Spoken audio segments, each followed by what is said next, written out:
Operation Sindoor குறித்து நாம் விரிவாக உரையாடி கொண்டிருக்கிறோம்.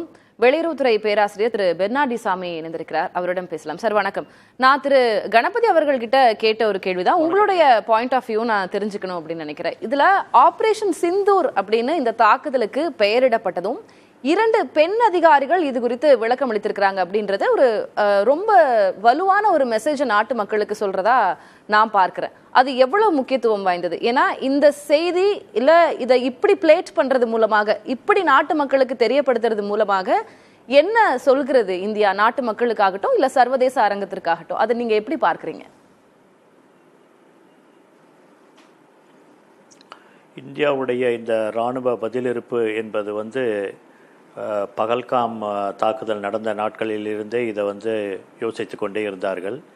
ஏனால் இதுக்கு ஒரு தக்க பதிலடி கொடுக்க வேண்டும் என்று இந்தியா பல தடவை சொல்லியிருந்தாங்க. இந்த மாதிரி எல்லை தாண்டிய பயங்கரவாதத்தை பற்றி நிறைய ஐநா சபைகளாக இருக்கட்டும், அல்லது இருநாடு உறவுகளாக இருக்கட்டும், அல்லது ரீஜனல் ஃபோரம்ஸாக இருக்கட்டும், எல்லாத்துலேயுமே இந்தியா இதை எழுப்பி கொண்டு தான் இருந்தார்கள். இந்த ஒரு பிரச்சனை இருந்து கொண்டே இருக்கிறது என்று.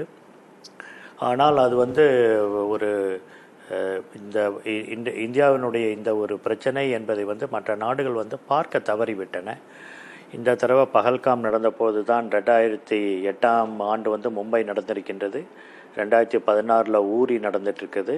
2019 புல்வாமா நடந்துச்சு.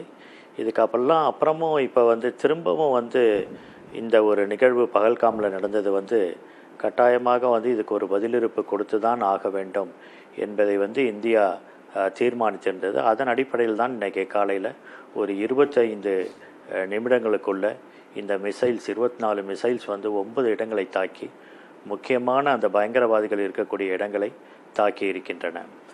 இதுதான் இப்போ இதுவரைக்கும் நடந்திருக்கின்றது. இதை பொறுத்த வரைக்கும் இந்தியா எங்களுடைய நாட்டை, எங்களுடைய இதை நாங்கள் பாதுகாக்கணும்.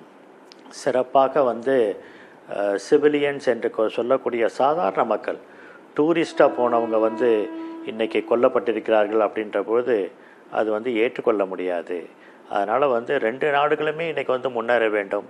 எல்லா நாடுகளுமே பொருளாதார சமூக முன்னேற்றம் என்பது இந்த எல்லை தாண்டிய பயங்கரவாதத்தை ஒழித்தால்தான் அது நடக்கும் என்பதில் இந்தியா மிக தெளிவாக இருக்கின்றது. இந்த ஒரு செய்தியை தான் இந்தியா உலக நாடுகளுடன் பகிர்ந்து கொள்வதற்காகவும் இந்தியா உலக நாடுகளுடனும் இந்த செய்தி தான் பகிர்ந்து கொள்கின்றது. நிச்சயமாக சார், நம்ம தொடர்ந்து பேசலாம்.